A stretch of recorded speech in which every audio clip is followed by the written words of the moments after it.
So in this question, we're going to calculate the molar enthalpy of reaction with data, in particular in this case, mass of reactant used, in a simple polystyrene cup calorimetry experiment. So in this one, we have 12 grams of ammonium sulfate dissolved in 120 milliliters of water in a simple calorimeter, and we have the temperature change.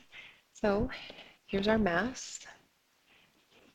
Now this value for water is in milliliters, but we know that when we're doing calorimetry experiments, we want to know the mass of water, and the mass of 120 milliliters of water would be 120 grams, because we're going to need that.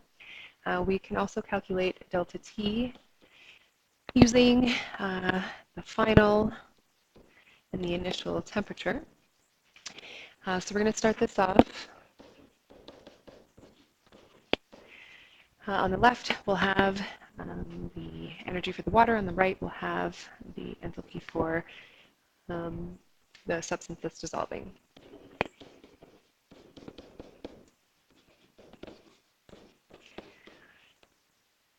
So on the left, we have our MC delta T. The M for water is going to be 120 grams. Value of C is 4.19 joules per gram degree Celsius. Delta T will be 17.8 degrees Celsius minus 20.2 degrees Celsius. Now we don't know the number of moles, but we can figure out the number of moles because we know the mass of ammonium sulfate that we're using. To figure out the number of moles, we would do the mass divided by the molar mass. In other words, the 12 grams that we have divided by the molar mass of ammonium sulfate, which we would find by looking up the molar mass of nitrogen. There's 2 of them, 8 hydrogens, 1 sulfur, and 4 oxygens.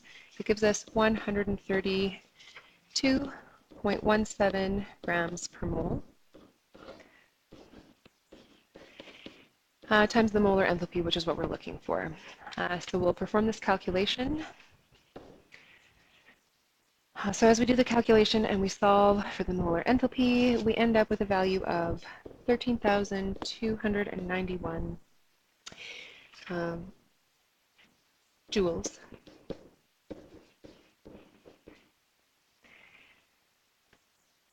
And the answers in the question are all given in kilojoules. So we'll switch this to kilojoules.